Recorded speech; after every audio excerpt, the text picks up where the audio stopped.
السلام عليكم ورحمة الله وبركاته. بسم الله الرحمن الرحيم. الحمد لله رب العالمين. اللهم صل على سيدنا محمد وعلى آله وصحبه أجمعين. പ്രിയപ്പെട്ട ശ്രോതാക്കൾക്ക് മദീനോറിയത്തിലേക്ക് ഹൃദ്യമായ സ്വാഗതം. പരിശുദ്ധ മദീന ലോകത്തെ മുഴുവൻ വിശ്വാസികളുടെയും ആശ്രയ കേന്ദ്രമാണ്. നബി സല്ലല്ലാഹു അലൈഹി വസല്ലമ തങ്ങൾ ലോകാവസാനം വരെ വിശ്രമിക്കുന്ന ഇടം എന്ന നിലക്ക് മദീന എല്ലാ മുസ്ലിമീങ്ങൾക്കും പരിചിതമാണെന്ന് മാത്രമല്ല, ലോകത്തെ മുസ്ലിം മതവിശ്വാസികളുടെ ആവേശമാണ്.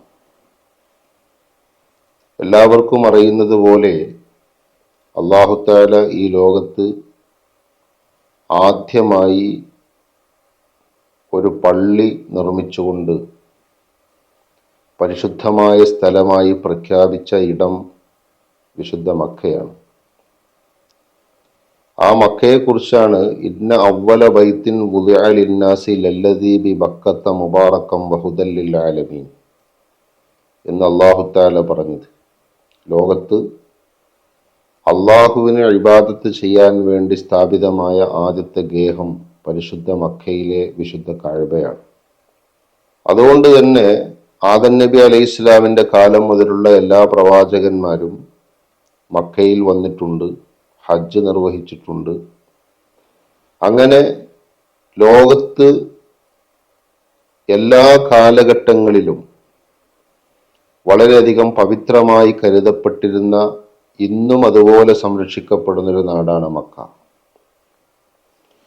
ലോകത്തെ നാനാഭാഗത്തു നിന്നും വിശ്വാസികൾ എല്ലാ സമയത്തും നിസ്കരിക്കുന്നത് ആ പരിശുദ്ധ മക്കയിലെ കഅബയിലേക്ക് തിരിഞ്ഞുകൊണ്ടാണ് എന്നത് തന്നെ ആ നാടിൻ്റെ മഹത്വം എത്രമാത്രമാണെന്ന് മനസ്സിലാക്കാൻ നമുക്ക് സാധിക്കും. എന്നാൽ നബി സല്ലല്ലാഹു അലൈഹി വസല്ലമ തങ്ങളുടെ ജനനം അള്ളാഹു ആ മക്കയിലാണ് സംവിധാനിച്ചത്. പരിശുദ്ധ മക്കയിൽ വിശുദ്ധ കഅബാലയത്തിൻ്റെ അടുത്ത് തന്നെ നബി സല്ലല്ലാഹു അലൈഹി വസല്ലമ തങ്ങൾ ജനിച്ച വീട് ഇന്ന് നമുക്ക് കാണാനാവും. അത്രയും കഅബാലയത്തോട് ചേർന്ന് കിടക്കുന്ന ഒരു ഭൂമിയിലാണ്, മണ്ണിലാണ് നബി സല്ലല്ലാഹു അലൈഹി വസല്ലമ തങ്ങൾ ജനിച്ചതും വളർന്നതും ഒക്കെ. പിന്നെ 53 കൊല്ലം ആ പരിശുദ്ധ മക്കയിൽ ജീവിച്ചതിൻ്റെ ശേഷം അവസാനത്തെ 10 വർഷത്തെ ജീവിതം മാത്രമാണ് നബി സല്ലല്ലാഹു അലൈഹി വസല്ലമ തങ്ങൾക്ക് മദീനയിൽ ഉണ്ടായിരുന്നത്. അപ്പോൾ ആദം നബി അലൈഹി ഇസ്ലാമിൻ്റെ കാലം മുതൽ ഇത്രയും സവിശേഷമായൊരു പ്രദേശമായി കരുതപ്പെടുന്ന മക്ക, ആ മക്കയെ പോലെ തന്നെ മദീനയും ഒരു പരിശുദ്ധമായ ഇടമായി പ്രഖ്യാപിക്കപ്പെടുന്നത് എന്തുകൊണ്ടാണ്? നമുക്കെല്ലാവർക്കും അറിയാം, മദീന നബി സല്ലല്ലാഹു അലൈഹി വസല്ലം തങ്ങളുടെ മുഹാജറാണ്. മുഹാജർ എന്ന് പറഞ്ഞാൽ മക്കയെ വിട്ടുകൊണ്ട് നബിതങ്ങൾ താമസിക്കാൻ വന്ന സ്ഥലം, അതാണ് മുഹാജർ. അത് തൽക്കാലം അറേബ്യയിലെ അന്നത്തെ സാഹചര്യത്തിൽ നബിതങ്ങൾക്ക് താമസിക്കാൻ അനുയോജ്യമായ സ്ഥലം മദീനയാണെന്ന് മനസ്സിലാക്കി അങ്ങോട്ട് തങ്ങൾ പോയതാണെന്ന് വിചാരിക്കാൻ നിവൃത്തിയില്ല. കാരണം നബി സല്ലല്ലാഹു അലൈഹി വസല്ലം തങ്ങൾ ജനിക്കുന്നതിൻ്റെ എത്രയോ വർഷങ്ങൾക്ക് മുമ്പ് തന്നെ നബിതങ്ങളുടെ മുമ്പ് ഈസാ നബിക്കും മൂസാ നബിക്കും ഒക്കെ അള്ളാഹു കൊടുത്ത വേദഗ്രന്ഥങ്ങളുണ്ട്. നമുക്കെല്ലാവർക്കും അറിയാം, ഇഞ്ചീലും തൗറാത്തും ഒക്കെ. അങ്ങനെയുള്ള വേദഗ്രന്ഥങ്ങളിൽ ഈ മദീനയെ പരാമർശിച്ചിട്ടുണ്ട്. മദീനയുടെ അന്നത്തെ പേര് യസ്രിബ് എന്നായിരുന്നു. ആ പേരത്ര സുഖകരമല്ലാത്തത് കൊണ്ട് നബി സല്ലല്ലാഹു അലൈഹി വസല്ലം ആ പേര് മാറ്റി. അപ്പോ ആ പരാമർശത്തിൽ അത്തരം വേദഗ്രന്ഥങ്ങളിൽ പറയുന്നത് ഈ നാടിനെ കുറിച്ച് അങ്ങോട്ട് ആ അവസാനത്തെ പ്രവാചകൻ ഹിജറ വരുന്ന സ്ഥലം എന്നാണ്. അവസാനത്തെ പ്രവാചകൻ ഹിജറ വരുന്ന സ്ഥലം. ആ നിലക്ക് മദീന നേരത്തെ അടയാളപ്പെടുത്തിയ നാടാണ്. വേദഗ്രന്ഥങ്ങളിൽ പരാമർശിച്ച സ്ഥലമാണ്. അവസാനത്തെ നബിയെ അന്വേഷിക്കുന്ന പലരും അതുകൊണ്ട് തന്നെ ഈ മദീനയിൽ വന്നു കൂടിയിട്ടുണ്ട്. അങ്ങനെ ഒരു നബി വരുമോ എന്നൊരു അന്വേഷണം, ആ നബി വന്നിട്ടുണ്ടോ എന്നറിയാൻ വേണ്ടി, അങ്ങനെ വന്നാൽ ആ നബിയെ വിശ്വസിക്കണം എന്ന് വിചാരിച്ചുകൊണ്ട് പല ആളുകളും മദീനയിലേക്കാണ് വന്നത്. അങ്ങനെ വന്നവരിൽ ഒരാളാണ് ബഹുമാനപ്പെട്ട സൽമാൻ അൽ ഫാരിസി റളിയല്ലാഹു അൻഹു. ഒക്കെ വേദഗ്രന്ഥങ്ങളിൽ നിന്ന്, വേദപണ്ഡിതന്മാരിൽ നിന്ന് അവസാനത്തെ നബി ഹിജറ വരുന്ന മദീനയെക്കുറിച്ച് പഠിച്ചിട്ടാണ് സൽമാൻ അൽ ഫാരിസി റളിയല്ലാഹു അൻഹു പേർഷ്യയിൽ നിന്ന് മദീനയെ ലക്ഷ്യമാക്കി വന്നത്. അങ്ങനെ മദീനയിൽ വെച്ചാണ് സൽമാൻ റളിയല്ലാഹു അൻഹു നിബിധങ്ങളെ കാണുന്നത്. ഞാൻ ഇത്രയും പറഞ്ഞത്, മക്കയിലെ ജീവിത സാഹചര്യം പ്രയാസകരമായപ്പോൾ ഒന്ന് സമാധാനത്തോടെ ജീവിക്കാൻ വേണ്ടി ഏതെങ്കിലും ഒരിടത്തേക്ക് മാറി താമസിക്കുക എന്ന നിലക്ക് നിബിധങ്ങൾ പോന്നതാണ് മദീന എന്നാരെങ്കിലും തെറ്റിദ്ധരിച്ചിട്ടുണ്ടെങ്കിൽ അങ്ങനെയല്ല. നേരത്തെ തന്നെ നിബിധങ്ങളുടെ താമസ സ്ഥലമായി അല്ലാഹു തആല പഴയ വേദഗ്രന്ഥങ്ങളിൽ പ്രഖ്യാപിച്ച നാടാണ് മദീന. അങ്ങനെ ആ മദീനയിൽ 10 കൊല്ലമാണ് നബി സല്ലല്ലാഹു അലൈഹി വസല്ലം ജീവിച്ചത്, നമുക്കെല്ലാവർക്കും അറിയാം. പക്ഷെ എന്താണ് ആ മദീനയുടെ മഹത്വം? മദീനയുടെ മഹത്വം എന്താണെന്ന് ചോദിച്ചാൽ, ഇന്ന് ലോകത്ത് എല്ലാ വിശ്വാസികളും ഞാൻ നേരത്തെ പറഞ്ഞതുപോലെ പരിശുദ്ധ കഅബയിലേക്ക് തിരിഞ്ഞു നിസ്കരിക്കുന്നു, അത് മക്കയിലാണ്. ബട്ട് എല്ലാ വിശ്വാസികളും അവരുടെ നിസ്കാരത്തിലാണെങ്കിലും അല്ലെങ്കിലും പരിശുദ്ധ മദീനയെ അവർ ഓർക്കുന്നു. നിസ്കാരത്തിൽ നമ്മൾ ശ്രദ്ധിച്ചു നോക്കിയിട്ടില്ലേ? അസ്സലാമു അലൈക അയ്യുഹൻ നബിയ്യു വറഹ്മത്തുള്ളാഹി വബറകാതുഹു എന്ന് നബി സല്ലല്ലാഹു അലൈഹി വസല്ലമ തങ്ങൾക്ക് സലാം പറയുന്ന ഒരു ഇടം നമ്മുടെ അത്തഹിയ്യാത്തിലുണ്ട്. ആ നിബിധങ്ങൾക്ക് സലാം പറയുന്ന ഇടം, അതുപോലെ തന്നെ നബി സല്ലല്ലാഹു അലൈഹി വസല്ലമ തങ്ങളെ സ്മരിക്കുന്ന ഇടം, നബിതങ്ങളെ സ്നേഹിക്കുന്ന ആളുകളുടെ മനസ്സിൽ മദീന കയറി വരാത്ത ഒരു ദിവസം ഉണ്ടാവില്ല. അതാണ് ഇപ്പോഴും പരിശുദ്ധ മദീനയിലെ മസ്ജിദുൻ നബവിയിൽ പോയാൽ നമുക്ക് കാണാൻ പറ്റും. അവിടെ മെഹ്റാബിന്റെയും മിമ്പറിന്റെയൊക്കെ അടുത്തുള്ള ഒരു ഗേറ്റിൽ ഖിബിലയുടെ ഭാഗത്ത് നബി സല്ലല്ലാഹു അലൈഹി വസല്ലമ തങ്ങളുടെ ഒരു ഹദീസ് എഴുതി വെച്ചത് കാണാം. ആ ഹദീസിൽ എന്താണുള്ളത്? ഇന്നൽ ഈമാന ലയഇരിസു ഇലൽ മദീന കമാ തഇരിസുൽ ഹയ്യത്തു ഇലാ ജുഹരിഹ. അതിന്റെ ഹ്രസ്വമായ മീനിങ് എന്താണെന്നറിയോ? പാമ്പ് അതിന്റെ മാളത്തിലേക്ക് മടങ്ങുന്നത് പോലെ ഈമാൻ മദീനയിലേക്ക് മടങ്ങും. ഇങ്ങനെയാണ് അതിന്റെ ബ്രീഫ് മീനിങ്. എന്നാൽ അതിന്റെ വിശദീകരണം ഹദീസ് പണ്ഡിതന്മാർ പറഞ്ഞത്, ഇമാം നബവി റളിയല്ലാഹു അൻഹു ഒക്കെ പറഞ്ഞതിന്റെ വിശദീകരണം എന്താണെന്ന് വെച്ചാൽ, ഈമാൻ മദീനയിലേക്ക് മടങ്ങും എന്ന് പറഞ്ഞാൽ ഈമാൻ എന്നത് ഒരു മനുഷ്യന്റെ കൽബിലാണ് ഉണ്ടാകുക. ഒരാളുടെ കൽബിൽ ഈമാൻ ഉണ്ടെങ്കിൽ ആ കൽബ് മദീനയുമായി ഇങ്ങനെ കണക്ട് ചെയ്തുകൊണ്ടിരിക്കും. നബി സല്ലല്ലാഹു അലൈഹി വസല്ലം തങ്ങളുടെ കാലത്ത് നിബിധങ്ങളെ കാണാനും തങ്ങളെ കണ്ടുമുട്ടാനും തങ്ങളെ സ്വഹാബിയായി മാറാനും തങ്ങളോട് സംസാരിക്കാനും തങ്ങളിൽ നിന്ന് പഠിക്കാനും ഒക്കെയുള്ള മോഹത്തിന്റെ പേരിൽ മദീനയിലേക്ക് പോകണം, തങ്ങളെ കാണണം എന്ന ആശയില്ലാത്ത ഒരു മുഅ്മിനും അന്ന് ലോകത്തുണ്ടാകില്ല. നിബിധങ്ങളുടെ കാലശേഷമാകട്ടെ നിബിധങ്ങളുടെ സ്വഹാബിമാരെ ഇതുപോലെ കാണാൻ ആഗ്രഹിക്കാത്തവരില്ല. ഇനി ആയിരക്കണക്കിന് കൊല്ലങ്ങൾ കഴിഞ്ഞാലും നബി സല്ലല്ലാഹു അലൈഹി വസല്ലമ തങ്ങളുടെ സ്വഹാബിമാരും അവിടുത്തെ അടുത്ത അനുചരന്മാരും ഒന്നും ഇല്ലാത്ത ഏത് കാലഘട്ടം വന്നാലും മദീനയിൽ ആരൊക്കെയോ ഉണ്ട്. കാരണം അവിടെയാണ് മുത്തുനബി സല്ലല്ലാഹു അലൈഹി വസല്ലമ തങ്ങൾ വിശ്രമിക്കുന്നത്. ആ മദീനയിൽ തങ്ങളുടെ ചാരത്താണ് സിദ്ദീഖുൽ അക്ബർ തങ്ങൾ ഉള്ളത്. അവിടെയാണ് ഉമർ ഇബ്നുൽ ഖത്താബ് റളിയല്ലാഹു അൻഹു ഉള്ളത്. മദീനയിൽ തന്നെയാണ് നബി തങ്ങളുടെ മകളായ ഫാത്തിമ ബീബി റളിയല്ലാഹു അൻഹ ഉള്ളത്. അതുപോലെ തന്നെ നബി സല്ലല്ലാഹു അലൈഹി വസല്ലമ തങ്ങളുടെ മറ്റു മക്കളായ സൈനബ് റളിയല്ലാഹു അൻഹ ഉള്ളത്, ഉമ്മു കുൽസൂം ഉള്ളത്, റുഖിയ ഉള്ളത് റളിയല്ലാഹു അൻഹുന്ന. നബി സല്ലല്ലാഹു അലൈഹി വസല്ലമയുടെ ഭാര്യമാരിൽ ഖദീജ ബീവിയും മൈമൂന ബീവിയും അല്ലാത്ത ബാക്കി എല്ലാവരും ഉള്ളത് മദീനയിലാണ്. അതുപോലെ നബി തങ്ങളുടെ മക്കൾ അവിടെയുണ്ട് പലരും, അല്ലെ? നബി സല്ലല്ലാഹു അലൈഹി വസല്ലമയുടെ സ്വഹാബിമാരിൽ പലരും ഉണ്ട്. അവിടുത്തെ പാലൂട്ടി വളർത്തിയ ഹലീമ ബീവി റളിയല്ലാഹു അൻഹയുണ്ട്. നബി സല്ലല്ലാഹു അലൈഹി വസല്ലമ തങ്ങളുടെ പോറ്റുമ്മയായ ഫാത്തിമ ബിൻത് അസദ് റളിയല്ലാഹു അൻഹയുണ്ട്. അവിടുത്തെ മരുമകനും ഖലീഫമാരിൽ ഒരാളുമായ ഉസ്മാൻ ബിൻ അഫ്ഫാൻ റളിയല്ലാഹു അൻഹു ഉണ്ട്. അങ്ങനെ നബി സല്ലല്ലാഹു അലൈഹി വസല്ലമ തങ്ങളുമായി ഏറ്റവും അടുത്ത ബന്ധം പുലർത്തിയിരുന്ന പലരും മദീനയിലുണ്ട്. അവർ മദീനയിൽ വിശ്രമിക്കുന്നു. നബി സല്ലല്ലാഹു അലൈഹി വസല്ലമ തങ്ങളും ആ മദീനയിൽ തന്നെയാണുള്ളത്. അതുകൊണ്ട് നൂറ്റാണ്ടുകൾ എത്ര കഴിഞ്ഞാലും ലോകത്തിന്റെ നാനാഭാഗത്ത് ജീവിക്കുന്ന വിശ്വാസികൾക്ക് ആ മദീനയുമായി ഒരു ബന്ധം ഇല്ലാതിരിക്കില്ല.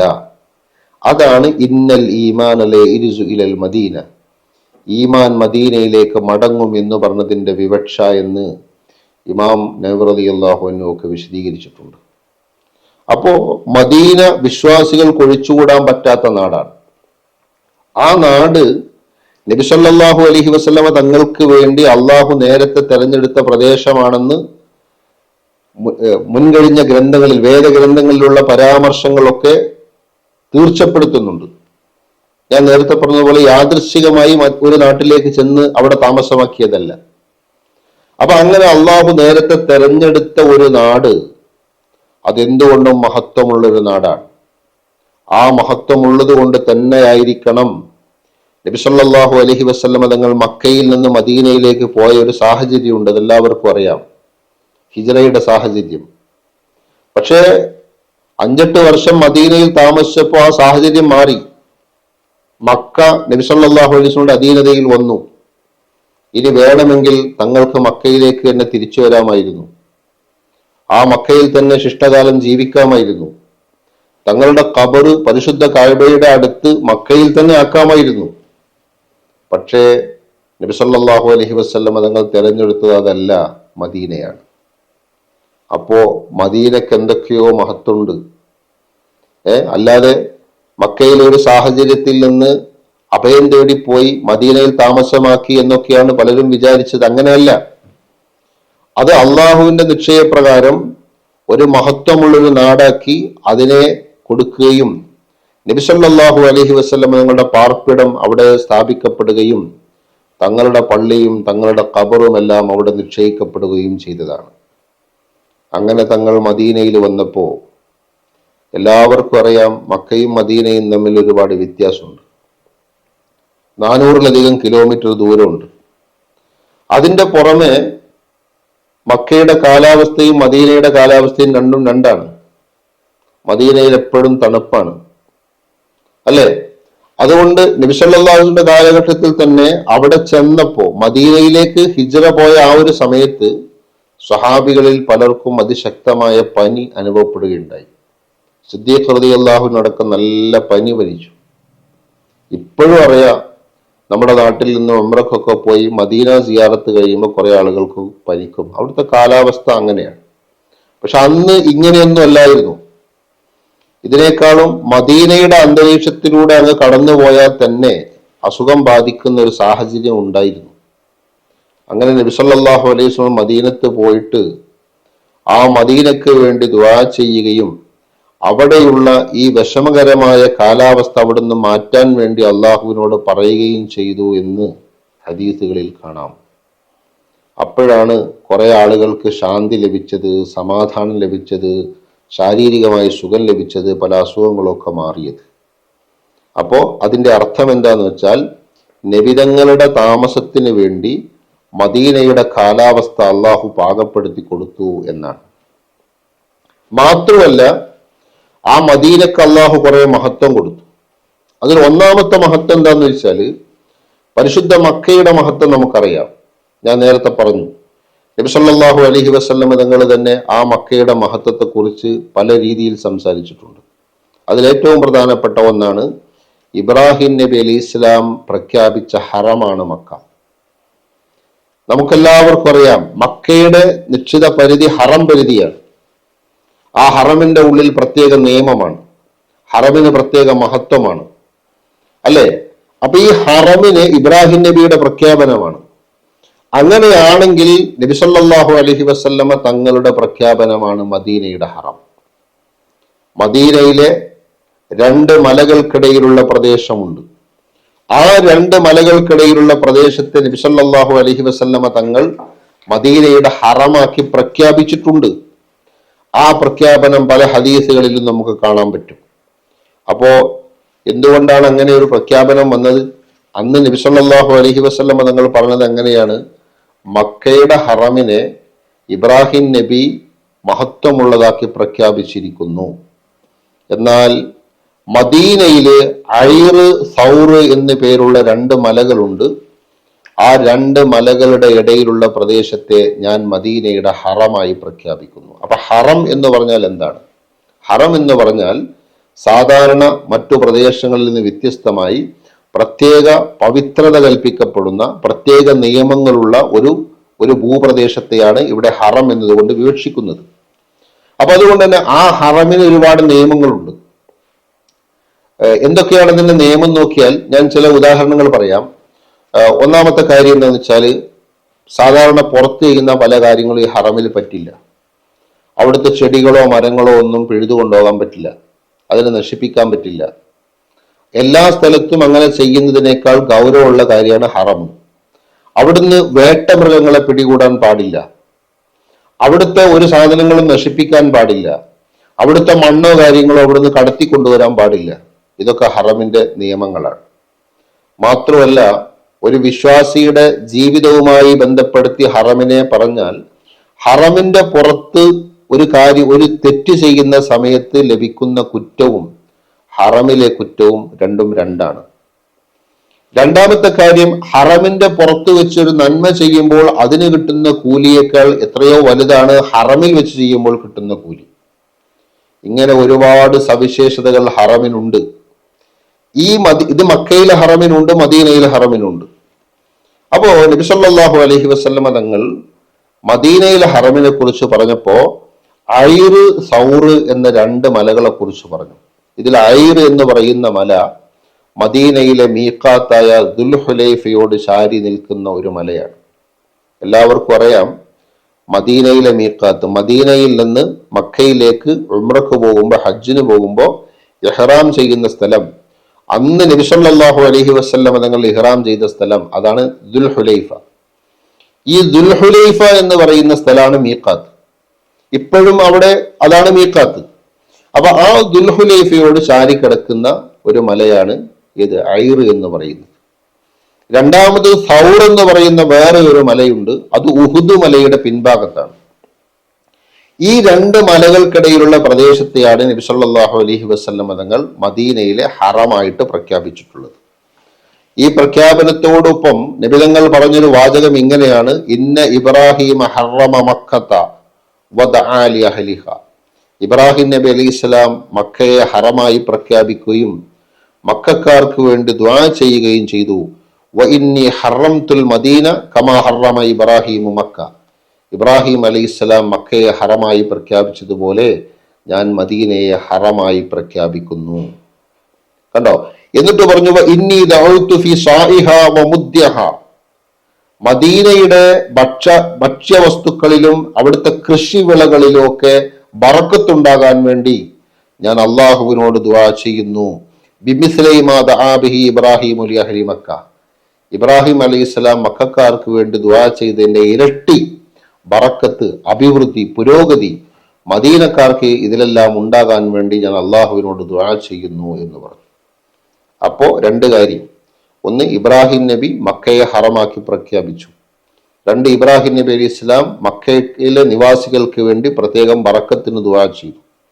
ഇവിടെ നബി സല്ലല്ലാഹു അലൈഹി വസല്ലമ തങ്ങൾ മദീനയെ ഹറമാക്കി പ്രഖ്യാപിച്ചു. ഇബ്രാഹിം നബി മക്കയെ ഹറമാക്കി പ്രഖ്യാപിച്ചപ്പോ ആ പ്രഖ്യാപനത്തെ നബി സല്ലല്ലാഹു അലൈഹി വസല്ലം നിലനിർത്തി. അല്ലാതെ മക്കയുടെ മഹത്വത്തെ ഇല്ലാതെയാക്കിക്കൊണ്ട് മദീനയെ പ്രഖ്യാപിച്ചതല്ല. അത് നിലനിൽക്കുമ്പോൾ തന്നെ മറ്റൊരു പ്രദേശം കൂടി ഹറമായി ഇബ്രാഹിം നബി സല്ലല്ലാഹു അലൈഹി വസല്ലം പ്രഖ്യാപിച്ചു, അതാണ് മദീന. മാത്രമല്ല, മദീനയിലെ നിവാസികളുടെ കൃഷിവിളകളിലും മറ്റുമൊക്കെ ബറക്കത്തിന് വേണ്ടി നബി സല്ലല്ലാഹു അലൈഹി വസല്ലം ദുആ ചെയ്തു. ഇത് ആ നാടിന്റെ പ്രത്യേകമായ ഒരു മഹത്വമാണ്. അതുകൊണ്ട് തന്നെ നബി സല്ലല്ലാഹു അലൈഹി വസല്ലം പലപ്പോഴും ഇങ്ങനെ ദുആ ചെയ്തിട്ടുണ്ട്: അല്ലാഹുമ്മ ജഅൽ ബി മദീന ലൈഫൈ മാ ജഅൽത ബി മക്ക മിനൽ ബറക. മക്കയിൽ നീ എന്ത് ബറക്കത്താണോ കൊടുത്തിട്ടുള്ളത് അതിന്റെ ഇരട്ടി ബറക്കത്ത് മദീനയിൽ ചെയ്യണമെന്ന് നബി സല്ലല്ലാഹു അലൈഹി വസല്ലം അല്ലാഹുവിനോട് ദുആ ചെയ്തിട്ടുണ്ട്. അപ്പൊ ഞാനിപ്പോ പറഞ്ഞ കാര്യങ്ങൾ നോക്കൂ. ബറക്കത്തിന് വേണ്ടി ദുആ ചെയ്തു, കാലാവസ്ഥ മാറാൻ വേണ്ടി ദുആ ചെയ്തു, ഹറമായി പ്രഖ്യാപിച്ചു. 3 കാര്യങ്ങളാണ് ഇവിടെ പ്രാധാന്യമായി നമ്മൾ മനസ്സിലാക്കേണ്ടത്. അപ്പൊ ഹറമായി പ്രഖ്യാപിച്ചപ്പോ ആ പ്രദേശത്തിന്റെ നിയമങ്ങൾ തന്നെ മാറി. ബറക്കത്തിന് വേണ്ടി ദുആ ചെയ്തപ്പോ ഇപ്പോൾ നോക്ക്, ലോകത്തിന്റെ നാനാഭാഗത്തുനിന്നും ആളുകൾ വരികയാണ്. ഇബ്രാഹിം നബി അലൈഹി ഇസ്ലാം ഹറമായി പ്രഖ്യാപിച്ച മക്കയിൽ നിന്ന് അവർ വെള്ളം കൊണ്ടുപോകുന്നു, അല്ലെ? ലോകത്തിന്റെ നാനാഭാഗത്തേക്കും. ലോകത്ത് വേറെ എവിടെയുണ്ട് ഒരു കിണറിൽ നിന്ന് ലോകത്തിന്റെ നാനാഭാഗത്തേക്കും വെള്ളം എത്തുന്നത്? ലോകത്ത് എവിടെയുണ്ട്? അത് ഇബ്രാഹിം നബി അലൈഹി ഇസ്ലാം ബറക്കത്തിന് വേണ്ടി ദുആ ചെയ്ത മക്കയിൽ നിന്ന് മാത്രമാണ് ലോകത്തിന്റെ നാനാഭാഗത്തേക്കും ഈ വെള്ളം പോകുന്നത്. മദീനയിൽ നോക്ക്, എല്ലാ ആളുകളും ഹജ്ജ് കഴിഞ്ഞ് ഉംറ കഴിഞ്ഞ് അല്ലെങ്കിൽ അതിന്റെ മുമ്പ് മദീനയിൽ പോകും. മദീനയിൽ പോയാൽ നബി സല്ലല്ലാഹു അലൈഹി വസല്ലമയുടെ ബറക്കത്തിന് വേണ്ടി ദുആ ചെയ്ത ഈത്തപ്പഴം വാങ്ങും. അതിൽ ചില ഈത്തപ്പഴത്തിന് ഒരുപാട് സവിശേഷതകൾ നബി തങ്ങൾ പറഞ്ഞിട്ടുണ്ട്. ഞാൻ വഴിയെ പറയാം, അല്ലെ? നബി സല്ലല്ലാഹു അലൈഹി വസല്ലം തങ്ങൾ മൊത്തത്തിൽ ബറക്കത്തിന് വേണ്ടി ദുആ ചെയ്ത ആ മണ്ണിൽ ഇപ്പോഴും ഒരുപാട് കൃഷിയുണ്ട്, ഈത്തപ്പനകൾ നിറഞ്ഞു നിൽക്കുന്നുണ്ട്, ഒരുപാട് ഈത്തപ്പഴം ഉൽപ്പാദിപ്പിക്കുന്നുണ്ട്. ലോകത്തിന്റെ നാനാഭാഗത്തു നിന്നും ആളുകൾ മദീനയിലെ ഈത്തപ്പഴം അവരുടെ നാടുകളിലേക്ക് കൊണ്ടുപോകും. അങ്ങനെ മുസ്ലിമീങ്ങൾ താമസിക്കുന്ന എല്ലാ നാട്ടിലും മക്കയിലെ വെള്ളവും മദീനയിലെ കാരക്കയുണ്ട്, അല്ലെ? ഇത്രയധികം ബറക്കത്ത് മക്കക്കും മദീനക്കും ഉണ്ടായി. അത് ഇബ്രാഹിം നബിയുടെ പ്രഖ്യാപനവും പ്രാർത്ഥനയും നബി സല്ലല്ലാഹു അലൈഹി വസല്ലമയുടെ പ്രഖ്യാപനവും പ്രാർത്ഥനയും നിമിത്തമാണെന്ന് നമുക്ക് മനസ്സിലാക്കാം. മാത്രമല്ല, അടുത്ത ഒരു കാര്യം, മദീനയുടെ മറ്റൊരു മഹത്വം എന്താണ്? മദീനയിൽ താമസിക്കുന്ന ആളുകൾക്ക് നബി സല്ലല്ലാഹു അലൈഹി വസല്ലം തങ്ങൾ പ്രത്യേകമായ സംരക്ഷണം ഏർപ്പെടുത്തിയിട്ടുണ്ട്. നബി തങ്ങളുടെ കാലഘട്ടത്തിൽ മക്കയിൽ നിന്ന് മദീനയിലേക്ക് തങ്ങൾ ഹിജറ പോകുന്ന സമയത്ത് അന്ന് മദീനയിൽ താമസിച്ച് ഈ മക്കക്കാരെ സ്വീകരിച്ച ആളുകളെയാണ് അൻസാറുകൾ എന്ന് പറയുന്നത്. എല്ലാവർക്കും അതറിയാം, അല്ലെ? സഹായികൾ എന്നാണ് അതിന്റെ അർത്ഥം തന്നെ. ആ അർത്ഥം വരാനുള്ള കാരണം എന്താ? മക്കക്കാര് മദീനയിലേക്ക് ചെന്നപ്പോൾ ഇവർ സ്വീകരിച്ചു, അല്ലെ? വന്നവർക്ക് മുഹാജിരീങ്ങൾ എന്ന് പറയും, ഹിജറ വന്നവർ. എന്നാൽ സ്വീകരിച്ചവർക്ക് അൻസാറുകൾ എന്ന് പറയും. അവരെങ്ങനെയാണ് ഈ വന്നവരെ സ്വീകരിച്ചെന്നറിയോ? തൽക്കാലം 2-3 ദിവസത്തേക്ക് അവിടെ താമസിക്കാനുള്ള ഇടം ഒരുക്കി കൊടുത്തിട്ടല്ല, മറിച്ച് ജീവിതകാലം മുഴുവനും ഇവിടെ താമസിക്കാനുള്ള സൗകര്യം ചെയ്തു കൊടുത്തിട്ടുണ്ടാണ്. അതുകൊണ്ട് എന്തൊക്കെ ചെയ്തു? ചില ആളുകളുടെ ഭൂപ്രദേശം കൊടുത്തു, ചിലർ വീടുകൾ വിട്ടുകൊടുത്തു, ചിലരെന്ത് ചെയ്തു? അവരുടെ കച്ചവട സ്ഥാപനങ്ങൾ ഏൽപ്പിച്ചു. വേറെ ചില ആളുകൾ നബി സല്ലല്ലാഹു അലൈഹി വസല്ലം മക്കക്കാരെയും മദീനക്കാരെയും തമ്മിൽ സഹോദരങ്ങളാക്കി. അങ്ങനെ വന്നപ്പോ ആ സാഹോദര്യ ബന്ധം എക്കാലത്തും നിലനിന്നു. ആ ബന്ധത്തിന്റെ പേരിൽ അവർക്ക് സ്വത്തവകാശം പോലും ഉണ്ടായി. അങ്ങനെ ലോകത്തിന്റെ ചരിത്രത്തിൽ തുല്യതയില്ലാത്ത ഒരു പുതിയ ബന്ധമാണ് മദീനയിൽ അന്ന് സ്ഥാപിക്കപ്പെട്ടത്. ആ ബന്ധത്തിന്റെ ഭാഗമായി മദീനക്കാർക്ക് നബി സല്ലല്ലാഹു അലൈഹി വസല്ലം തങ്ങൾ ഒരുപാട് സവിശേഷതകൾ പ്രഖ്യാപിച്ചു. ആ പ്രഖ്യാപനത്തിന്റെ ഒരു ഉദാഹരണമാണ് നബി തങ്ങൾ പറഞ്ഞൊരു വാചകം, മൻ അഖാഫ അഹ്ലൽ മദീനത്തി ദുൽമ. മദീനക്കാരെ ആരെങ്കിലും അക്രമപരമായി ഭയപ്പെടുത്തിയാൽ, മദീനക്കെതിരെ ആക്രമണം നടത്തുക, മദീനക്കാരെ ഭയപ്പെടുത്തുക, അങ്ങനെ ചെയ്താൽ അഖാഫഹുല്ലാഹ്, അള്ളാഹു അവനെയും ഭയപ്പെടുത്തും. വ അലൈഹി ലഅനത്തുല്ലാഹി വൽ മലായികത്തി വന്നാസി അജ്മഈൻ. അള്ളാഹുവിന്റെയും മലക്കുകളുടെയും സർവ്വ മനുഷ്യരുടെയും ശാപം അവർക്കുണ്ടാകും. ലാ യഖ്ബലുല്ലാഹു യൗമൽ ഖിയാമത്തി മിൻഹു സർഫൻ വലാ അദ്ല. മദീനക്കാരെ ഭയപ്പെടുത്തുന്നു, ഭീഷണിപ്പെടുത്തുന്നു എന്നതിന്റെ പേരിൽ അല്ലാഹു തആല അയാളിൽ നിന്ന് ഒരു നന്മയും പരലോകത്ത് സ്വീകരിക്കുകയില്ല എന്നാണ് നബി സല്ലല്ലാഹു അലൈഹി വസല്ലം തങ്ങൾ പ്രഖ്യാപിച്ചിട്ടുള്ളത്. അപ്പൊ നിങ്ങൾ നോക്ക്, മദീനയിൽ താമസിക്കുന്ന ആളുകളെ ഭീഷണിപ്പെടുത്താൻ പാടില്ല, അവരെ ഭയപ്പെടുത്താൻ പാടില്ല. മാത്രമല്ല, നബി തങ്ങൾ പറഞ്ഞ വേറെയും ഒരുപാട് ഹദീസുകൾ, ലാ യഖീദു അഹ്ലൽ മദീനത്തി അഹദുൻ ഇല്ലൻ മാഅ കമാ യൻമഉൽ മിൽഹു ഫിൽ മാ. മദീനക്കാരോട് ആരെങ്കിലും കുതന്ത്രം ചെയ്യുകയാണെങ്കിൽ, ചതി ചെയ്യുകയാണെങ്കിൽ അയാൾക്ക് അള്ളാഹു എന്താ കൊടുക്കുക? നബി സല്ലല്ലാഹു അലൈഹി വസല്ലം നിങ്ങൾ പറയുന്നത്, ഉപ്പ് വെള്ളത്തിൽ ഉരുകി പോകുന്നത് പോലെ അയാൾ ഉരുകി പോകുന്ന. ആ പറഞ്ഞത് അക്ഷരാർത്ഥത്തിലാണോ ആലങ്കാരികാർത്ഥത്തിലാണോ എന്ന് നമുക്കറിയില്ല. ഒരുപാട് ഹദീസുകളിൽ ഇത് വന്നിട്ടുണ്ട്. ചില ഹദീസുകളിൽ വന്നത് ഉപ്പ് വെള്ളത്തിൽ ഉരുകുന്നത് പോലെ ഉരുകുമെന്നാണ്. ചിലത് പറഞ്ഞത് ഈയം തീയിലുരുകുന്നത് പോലെ ഉരുകുമെന്നാണ്. എന്തായാലും ഉരുകുമെന്ന പ്രയോഗമാണ് പ്രയോഗിച്ചിട്ടുള്ളത്. ആരെ? മദീനക്കാരെ ഭീഷണിപ്പെടുത്തിയാൽ, മദീനക്കാരോട് അക്രമം കാണിച്ചാൽ, മദീനക്കാരോട് ഇതുപോലെ തന്നെ ചതി ചെയ്താൽ, അതുപോലെ തന്നെ മൻ അറാദ ബി അഹ്ലിൽ മദീനത്തി സൂഅൻ, അവിടെ എന്താണ് പറഞ്ഞത്? മദീനക്കാരെ നശിപ്പിക്കാനോ അവരെ ആക്രമിക്കാനോ അവരെ വിഷമിപ്പിക്കാനോ ഉദ്ദേശിച്ചാൽ, കണ്ടോ, അള്ളാഹു അവനെ വെള്ളത്തിൽ ഉപ്പ് ഉരുകുന്നത് പോലെ ഉരുക്കിക്കളയും, അല്ലെങ്കിൽ തീയിൽ ഈയമുരുകുന്നത് പോലെ ഉരുക്കിക്കളയും എന്നാണ് പല ഹദീസുകളിലായി വന്നിട്ടുള്ളത്.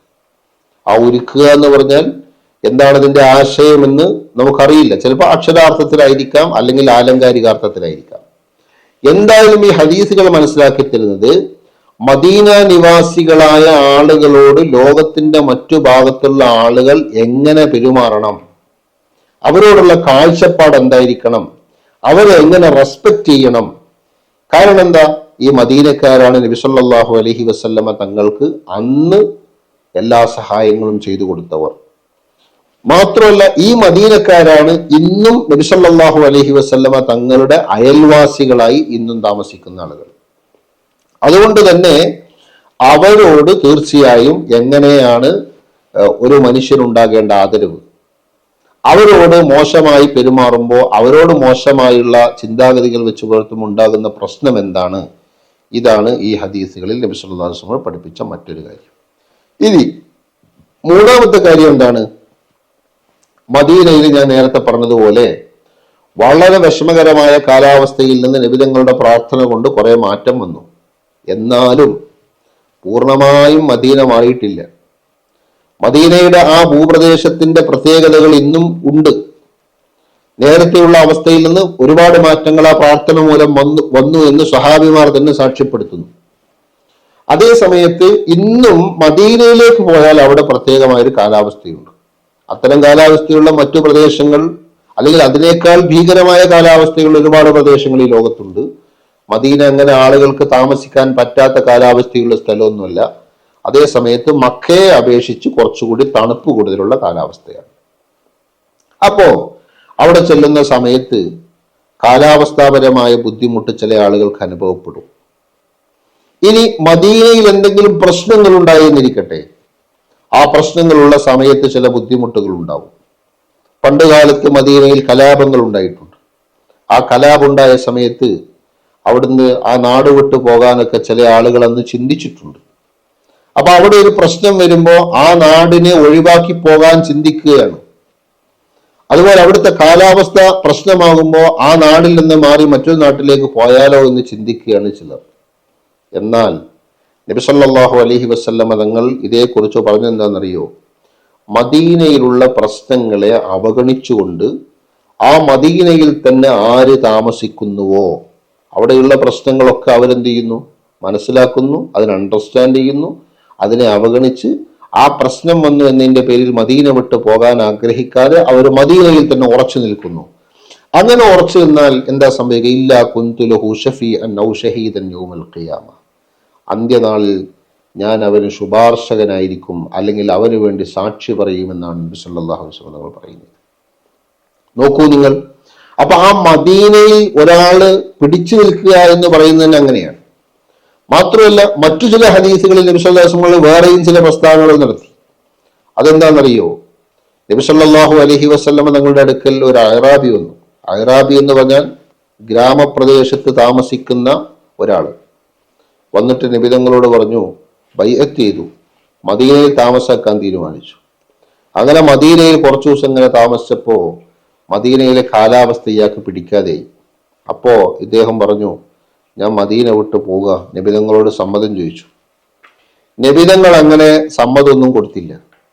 രണ്ടാമത് വന്ന് വീണ്ടും സമ്മതം ചോദിച്ചു, അപ്പോഴും സമ്മതം കൊടുത്തില്ല. മൂന്നാമത് വന്നു, വീണ്ടും സമ്മതം ചോദിച്ചു, അപ്പോഴും നബി തങ്ങൾ സമ്മതം കൊടുത്തില്ല. പക്ഷേ 3 വട്ടം പറഞ്ഞിട്ടും സമ്മതം കിട്ടാതെയായപ്പോ ഇദ്ദേഹം മദീന വിട്ടു പോയി. മദീന വിട്ടു പോയപ്പോ അന്ന് നബി സല്ലല്ലാഹു അലൈഹി വസല്ലം പറഞ്ഞ വാചകമുണ്ട്.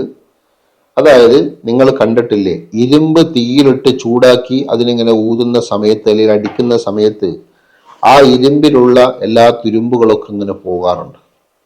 ഇതുപോലെ മദീനക്ക് ആവശ്യമില്ലാത്ത ആളുകളെ പുറത്തേക്ക് പറഞ്ഞേക്കും. മദീനയിൽ നിർത്താൻ പറ്റിയ ആളുകളെ മദീന അവിടെ നിർത്തൂ, അല്ലാത്ത ആളുകളെ പുറത്തേക്ക് പറഞ്ഞേക്കും. അതാണ് നബി സല്ലല്ലാഹു അലൈഹി വസല്ലം പറഞ്ഞത്. ഈ ഇരുമ്പ് ഇങ്ങനെ ചൂടാക്കുന്ന സമയത്ത് അതിന്റെ ഇത്തരം തുരുമ്പുകളൊക്കെ പോകുന്നത് പോലെ മദീന അതിന്റെ തുരുമ്പിനെയും ക്ലാവിനെയൊക്കെ പുറത്തേക്ക് കളയും. അങ്ങനെ മദീനയിൽ താമസിക്കേണ്ടതല്ലാത്ത പല ആൾക്കാരും അവിടുന്ന് പോകും. എന്നാലോ മറ്റൊരു ഹദീസിൽ പറഞ്ഞിട്ടുണ്ട്, ആര് മദീന വിട്ടു പോയോ അള്ളാഹു അവരെക്കാൾ ഹൈറായ ആളുകളെ മദീനയിൽ പകരമാക്കും എന്ന് പറഞ്ഞിട്ടുണ്ട്. പകരമാക്കുക എന്ന് പറഞ്ഞാൽ പുതിയ കുട്ടികൾ മദീനയിൽ ജനിക്കും, അല്ലെങ്കിൽ പുറത്തുനിന്ന് പുതിയ ആളുകൾ വന്ന് അവിടെ താമസിക്കും. ഇങ്ങനെയൊക്കെ മദീനയിൽ താമസിക്കാൻ പറ്റുക എന്നത് ഒരു യോഗ്യതയാണ്. ആ യോഗ്യതയുള്ള ആളുകളെ അവിടെ താമസിക്കൂ, അല്ലാത്ത ആളുകൾ അവിടെ താമസിക്കില്ല. അതിന്റെ അർത്ഥം എല്ലാവരും ലോകത്തിന്റെ നാനാഭാഗത്ത് നിന്ന് വന്ന് മദീനയിൽ താമസാക്കുക എന്ന് പറഞ്ഞാൽ അത് പ്രായോഗികമല്ലല്ലോ. അതുകൊണ്ട് അതിന് പറ്റുന്ന ചില ആളുകളുണ്ട്. ആർക്കെങ്കിലും മദീനയിൽ താമസിക്കാൻ പറ്റിയാൽ അവിടുത്തെ പ്രയാസങ്ങളോ പ്രശ്നങ്ങളോ കാലാവസ്ഥാ ബുദ്ധിമുട്ടുകളോ വിചാരിച്ച് ആ മദീനക്ക് പകരം മറ്റൊരു നാടിനെ തേടി പോകുന്നത് ശരിയല്ല എന്നാണ് നബി സല്ലല്ലാഹു അലൈഹി വസല്ലം തങ്ങൾ ഇത്തരം ഹദീസുകളിലൂടെ പഠിപ്പിച്ചിട്ടുള്ളത്. മാത്രമല്ല മദീനയുടെ മറ്റൊരു പ്രത്യേകത എന്താണ്? ലോകാവസാനം അടുക്കുന്ന സമയത്ത് ദജ്ജാൽ വരുമെന്ന് നബി സല്ലല്ലാഹു അലൈഹി വസല്ലം പഠിപ്പിച്ചിട്ടുണ്ട്. ലോകത്തിന് എല്ലാ ഭാഗത്തും വരും. മക്കയിലും മദീനയിലും മാത്രമാണ് വരാത്തത്. അപ്പൊ മദീനയുടെ അതിർത്തി പ്രദേശങ്ങളിൽ മലക്കുകളുടെ കാവലുണ്ടാകുമെന്നും അങ്ങോട്ട് ദജ്ജാലിന് പ്രവേശനം ഉണ്ടാകുകയില്ല എന്നും നബി സല്ലല്ലാഹു അലൈഹി വസല്ലം പറഞ്ഞു. അന്നും മദീനയിൽ താമസിക്കുന്ന ആളുകളിൽ ദജ്ജാലിന് കിട്ടേണ്ട ആരെങ്കിലും ഉണ്ടെങ്കിൽ അവര് ദജ്ജാലിന്റെ അടുത്തേക്ക് അങ്ങോട്ട് പോവുകയാണ് ചെയ്യുക, അല്ലാതെ ദജ്ജാലിന് മദീനയിലേക്ക് പ്രവേശനം ഉണ്ടാകൂല എന്ന് പറഞ്ഞു. അപ്പോ ഈ ഹദീസ് സൂചിപ്പിക്കുന്ന മറ്റൊരു കാര്യം, മദീനയിൽ താമസിക്കുന്ന എല്ലാ ആളുകളും എപ്പോഴും നല്ലവരാണെന്നോ അല്ലെങ്കിൽ അവരൊക്കെ പ്രത്യേകമായ പദവിയുള്ളവരാണെന്നോ എന്നർത്ഥമില്ല എന്ന് ഈ ഹദീസിൽ നമുക്ക് മനസ്സിലാക്കാം. കാരണം താമസിക്കുന്നത് അങ്ങനെയൊക്കെ ആയിരിക്കാം, പക്ഷെ ഏതെങ്കിലും ഒരു സമയത്ത് അവർ പുറത്തേക്ക് പോകേണ്ട അവസ്ഥ വരും. അതേ സമയത്ത് മദീനയിൽ താമസിച്ച് മദീനയിൽ തന്നെ മരിക്കുക എന്ന് പറഞ്ഞാൽ നിങ്ങൾ ആലോചിച്ച് നോക്ക്, അല്ലെ? മദീനയിൽ താമസിക്കുന്നു, ആ മദീനയിൽ തന്നെ മരിക്കുന്നു. എന്താണ് നബി സല്ലല്ലാഹു അലൈഹി വസല്ലം തങ്ങൾ ഇതേക്കുറിച്ച് പറഞ്ഞ ഇമാം തിർമിദി റിപ്പോർട്ട് ചെയ്തൊരു ഹദീസ് ഞാൻ പറയാം. മനിസ്തതാഅ യമൂത ബിൽ മദീനതി ഫല്യമുത് ബിഹാ. മദീനയിൽ വെച്ച് മരിക്കാൻ ആർക്കെങ്കിലും സാധിക്കുമെങ്കിൽ അവൻ മദീനയിൽ മരിക്കട്ടെ. കാരണം ഫഇന്നി അശ്ഫഉ ലിമൻ യമൂതു ബിഹാ. മദീനയിൽ മരിക്കുന്ന ആൾക്ക് ഞാൻ ശുപാർശകനായിരിക്കും, ഷഫാഅത്ത് പറയുമെന്നാണ് നബി സല്ലല്ലാഹു അലൈഹി വസല്ലം പഠിപ്പിക്കുന്നത്. അപ്പൊ നോക്കൂ നിങ്ങൾ, മദീനയിൽ ജീവിക്കുന്നവർക്ക് പ്രത്യേകതയുണ്ട്. മദീന നിവാസികളോട് ലോകത്തിന്റെ മറ്റു ഭാഗത്തുള്ള ആളുകൾ എങ്ങനെ പെരുമാറണമെന്നതിന് പ്രോട്ടോകോൾ ഉണ്ട്. മാത്രമല്ല മദീനയിൽ തന്നെ മരണപ്പെടുന്ന ആൾക്ക് പ്രത്യേകതയുണ്ട്. മദീന എന്ന മണ്ണിന്റെ പ്രത്യേകത വേറെ നമ്മൾ നേരത്തെ പറഞ്ഞു. ആ ഹറമിന്റെ സവിശേഷത പറഞ്ഞു, അവിടുത്തെ ബറക്കത്ത് പറഞ്ഞു. മാത്രമല്ല മദീനയിലെ പൊടിക്ക് പോലും ഷിഫ ഉണ്ടെന്ന് നബി സല്ലല്ലാഹു അലൈഹി വസല്ലം തങ്ങൾ പഠിപ്പിച്ചിട്ടുണ്ട്. മദീനയിലെ പൊടിപടലങ്ങൾക്ക് പോലും എന്തുണ്ട്? ഷിഫ ഉണ്ട്. കണ്ടോ?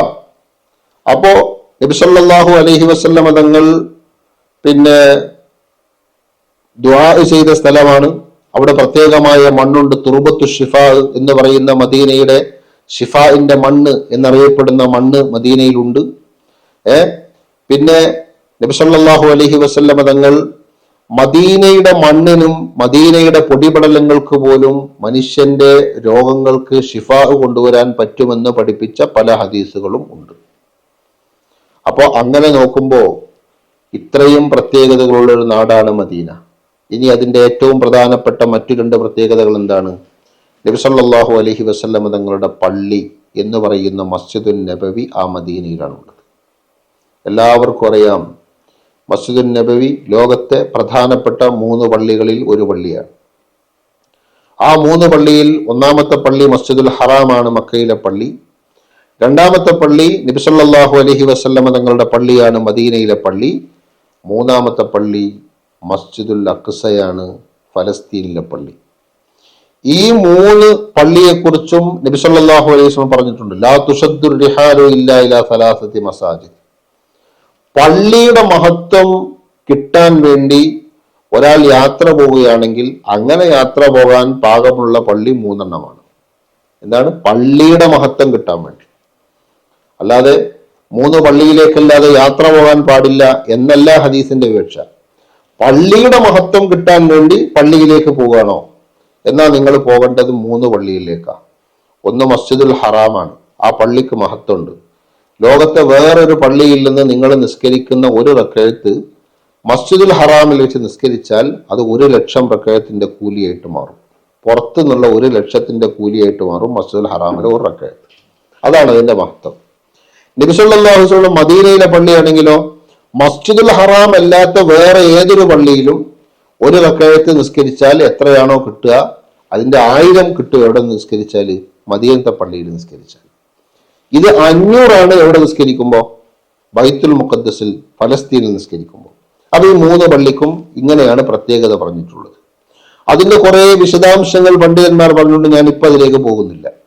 എന്തായാലും ശരി, ഈ ഹദീസ് മനസ്സിലാക്കുന്നത് അപ്പൊ പള്ളിയുടെ മഹത്വം എന്ന് വിചാരിച്ച് നിങ്ങൾ പോകുകയാണെങ്കിൽ ഒന്നിരിക്കൽ മക്കയിലേക്ക് പോകണം, അല്ലെങ്കിൽ മദീനയിലേക്ക് പോകണം, അല്ലെങ്കിൽ ഫലസ്തീനിലേക്ക് പോകണം. അല്ലാതെ ലോകത്തിന്റെ നാനാഭാഗത്തുള്ള പള്ളിയും ഒരുപോലെയാണ്. അതുകൊണ്ടാണ് പണ്ഡിതന്മാർ പറഞ്ഞത് ഒരാൾ മസ്ജിദുൽ ഹറാമിൽ ഇരുന്ന് എഴുത്തിക്കാഫിരിക്കാൻ നേർച്ചയാക്കിയാൽ അയാൾ മസ്ജിദുൽ ഹറാമിൽ തന്നെ എഴുത്തിക്കാഫിരിക്കണം. അതേ സമയത്ത് ഒരാള് മസ്ജിദുൽ നബവിയിൽ എഴുത്തിക്കാഫിരിക്കാൻ നേർച്ചയാക്കിയാൽ അയാൾക്ക് മസ്ജിദുൽ നബവിയിലോ മസ്ജിദുൽ ഹറാമിലോ ഇരിക്കാം. ബൈത്തുൽ മുഖദ്ദസിൽ എഴുത്തിക്കാഫിരിക്കാൻ നേർച്ചയാക്കിയാൽ ഈ 3 പള്ളിയിൽ ഇരിക്കാം. അതേ സമയത്ത് ലോകത്തിന്റെ ബാക്കി 3 ലോകത്തിന്റെ ഏത് ഭാഗത്തുള്ള ഒരു പള്ളിയിൽ എഴുത്തിക്കാഫിരിക്കാനോ അവിടെ വെച്ച് നിസ്കരിക്കാനോ അവിടെ ജുമഅക്ക് കൂടാനോ അങ്ങനെ എന്തിനെങ്കിലോ ആരെങ്കിലും നേർച്ചയാക്കിയാൽ എല്ലാ പള്ളികളും ഈ വിഷയത്തിൽ ഒരുപോലെയാണ് എന്നാണ് കർമ്മശാസ്ത്ര പണ്ഡിതന്മാർ അഭിപ്രായപ്പെട്ടിട്ടുള്ളത്. എന്താ കാരണം? പള്ളി എന്ന നിലക്ക് മഹത്വം പറഞ്ഞിട്ടുള്ളത് ഈ 3 പള്ളികൾക്കാണ്. അപ്പോ നബി സല്ലല്ലാഹു അലൈഹി വസല്ലം മസ്ജിദുൻ നബവി, മസ്ജിദി ഹാദ, എന്റെ ഈ പള്ളി എന്നാണ് നബിതങ്ങൾ എന്ന് പറഞ്ഞിട്ടുള്ളത്.